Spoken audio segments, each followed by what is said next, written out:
Bulletin का बाकायदा आगाज करें। सबसे पहले आपको बताएं कि गिलगित बल्तिस्तान के सिलाते अमर में मूसलाधार बारिशों के बायस सैलाबी रेलों में सयाहों की 8 गाड़ियां बह गई हैं।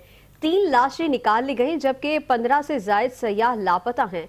शायरा तक बाबूसर में सैलाबी रेलों में सयाहों की 8 गाड़ियां बह गईं, 3 लाशें निकाल ली गईं और 4 सयाहों को बचा लिया गया, जिन्हें जख्मी हालत में अस्पताल मुंतकिल कर दिया गया, जबकि 15 से जायद सयाह लापता हैं।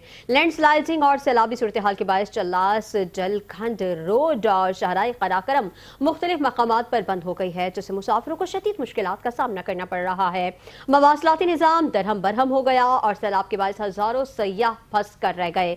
शाहराह बाबूसर पर फंसे सयाहों को रेस्क्यू कर लिया गया, जिन्हें मकामी आबादी ने पनाह दी। गसर में आसमानी बिजली गिरने से 4 मकामात पर लैंडस्लाइडिंग से मुतादिद मकानात, स्कूल, सड़कों और खड़ी फसलों को नुकसान पहुंचा है। अपर कोहिस्तान की तहसील कंदिया की नदी नालों में तग़यानी से मकानात, वाटर चैनल्स और पंचक्कियों को नुकसान पहुंचा है। एक खातून भी सैलाबी रैली में बह गई। तर्जुमान गिलगित बल्तिस्तान हुकूमत फैजुल्लाह फिराक के मुताबिक वज़ीर आला ने मुतालिका इदारों को रेस्क्यू ऑपरेशन शुरू करने की हिदायत कर दी है। अमले ने सड़क की बहाली का काम शुरू कर दिया है।